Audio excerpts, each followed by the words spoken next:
वेदा और अर्जुन एक lucky couple है। लकी इसलिए क्योंकि उन दोनों के माता पिता उनकी लव मैरिज करवाने के लिए मान गए थे। पिछले 3 महीने से चैटिंग और डेटिंग करने के बाद फाइनली वेदा और अर्जुन ने शादी करने का फैसला कर लिया। उसी सिलसिले में अर्जुन अपने माता पिता के साथ वेदा का हाथ मांगने उसके घर आया। घर पर दोनों के माता पिता अपनी अपनी पढ़ाई करने में लगे हुए थे, तो वही दूसरी तरफ अर्जुन वेदा को देखकर शर्माने में, वेदा भी चाय नाश्ता लगाने की अपनी फॉर्मेलिटी पूरी करने में लगी हुई थी। तभी एंट्री होती है वेदा की दादी की। दादी ने आते ही सामने पड़े समोसे को उठाया और उसे चखते ही मुंह बना लिया। समोसे के उस बकवास टेस्ट के पीछे का जब दादी ने कारण पूछा तो वेदा ने बताया कि उसने समोसे में आलू की जगह शकरकंद भरा था, क्योंकि शकरकंद बहुत ही हेल्दी होता है। दादी ने कहा कि जो चीज खाने में ही अच्छी ना लगे वो भला सेहत के लिए कैसे अच्छी हो सकती है। खैर, सभी लोग शादी के बारे में चर्चा कर रहे थे। तभी दादी ने वेदा और अर्जुन से पूछा कि क्या उन दोनों ने आपस में वो सब कर लिया है। दादी के इस सवाल को सुनकर वहां मौजूद सभी लोगों ने शर्म के मारे चुप्पी साध ली। दादी ने आगे कहा कि जब हम एक 2 व्हीलर भी लेने जाते हैं तब सबसे पहले उसका टेस्ट ड्राइव जरूर लेते हैं। यहाँ तो बात वेदा के आने वाले भविष्य की थी, तो क्या उसका इतना भी हक नहीं बनता कि वो एक बार ये चेक कर ले कि अर्जुन के साथ वो कॉम्पेटिबल हो भी पाएगी या नहीं।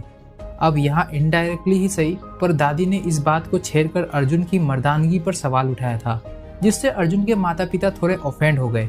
हालांकि अर्जुन पुराने ख्यालात वाला आदमी नहीं था। उसने दादी की बात को काफी लाइटली लिया और वेदा के साथ बाहर बेलकनी में जाकर खूब हंसने लगा। रात में जब दादी सोने की नकली एक्टिंग कर रही थी तब वेदा उनसे मिलने उनके पास आई।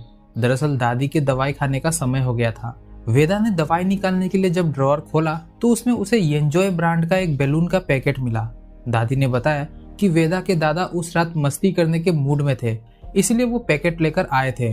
हालांकि मस्ती करने से पहले ही उन्हें दिल का दौरा पड़ गया, जिसकी वजह से वो बिना मस्ती किए ही चल बसे। पर मुझे तो ऐसा लगता है कि दादी की बकबक सुनकर ही उन्हें दौरा पड़ा होगा। Damn sure.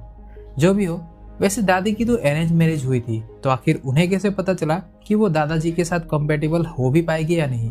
ये बात वेदा को अंदर ही अंदर खाए जा रही थी। तब दादी ने वेदा को बताया कि उनकी अरेंज मैरिज तो सिर्फ अरेंज करवाने वालों के लिए हुई थी, क्योंकि शादी से पहले दादी दादाजी के साथ नदी के किनारे तो कभी गन्ने के खेत में और तो और कभी कभी रेलवे यार्ड में पड़ी खाली बोगियों में भी कंपेटिबिलिटी चेक करने जाया करती थी।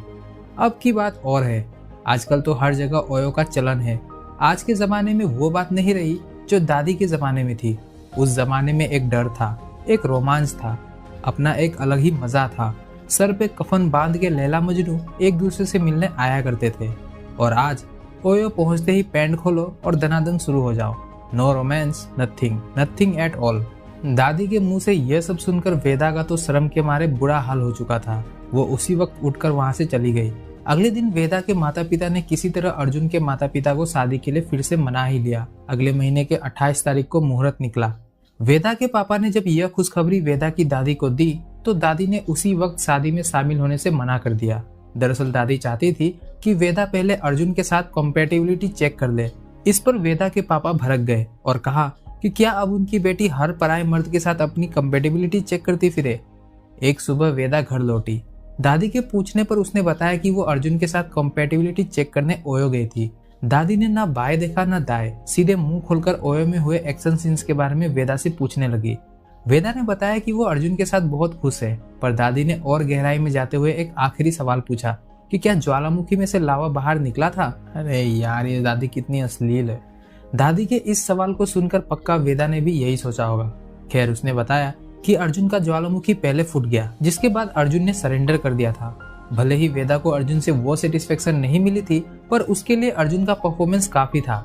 हर बार ज्वालामुखी को फूटना ही पड़े उसके लिए ऐसा जरूरी नहीं था। हालांकि दादी ने आग में घी डालना जारी रखा और कहा कि वेदा के दादाजी सबसे पहले दादी को संतुष्ट करते थे, उसके बाद ही वो अपनी संतुष्टि के बारे में सोचते थे। अपनी अश्लील दादी के भड़काऊ भाषण को सुनकर वेदा को भी एक पल के लिए अर्जुन के छोटे चेतन पर डाउट होने लगा। उसी डाउट को क्लियर करने के लिए वो अगले दिन अर्जुन के साथ ताज होटल के कमरा नंबर 420 में गई। अर्जुन के ताबड़तोड़ परफॉर्मेंस से वेदा का डाउट पूरी तरह से क्लियर हो गया। वही खुशखबरी देने वेदा अर्जुन को साथ लिए अपनी दादी के पास आई और उन्हें सारी मनोहर कहानी विस्तार से सुनाने लगी। दादी को भी वेदा और अर्जुन की कहानी सुनने में मजा आ रहा था। मैं तो यही सोच रहा हूँ कि दादी जब इस उम्र में ऐसी है तो अपनी जवानी के दिनों में उन्होंने कितने घर जलाए होंगे। खैर, जो भी हो, दादी ने अब इस रिश्ते के लिए हरी झंडी दिखा दी थी। देखते ही देखते वेदा और अर्जुन शादी के पवित्र बंधन में बंध जाते हैं। रात होते ही जब दोनों आगे का कार्यक्रम करने कमरे में पहुंचे तो सामने उन्हें गुलाब के फूलों से सजा दादी का बेड दिखा। दरअसल दादी चाहती थी कि वेदा और अर्जुन अपना हनीमून उनके बेड पर ही मनाए। उन्होंने खुद ही अपने हाथों से उस बेड और कमरे को सजाया भी था। इस मामले में तो दादी प्रो निकली। वाह दादी वाह। खैर मुझे क्या, हमने इस सीरीज के ऊपर 2 और वीडियोस बनाए हैं, उन्हें भी एक बार जरूर से चेक कीजिएगा। बाकी इसके आखिरी एपिसोड का एक्सप्लेनेशन बहुत ही जल्द आने वाला है। तब तक के लिए टाटा बाय बाय।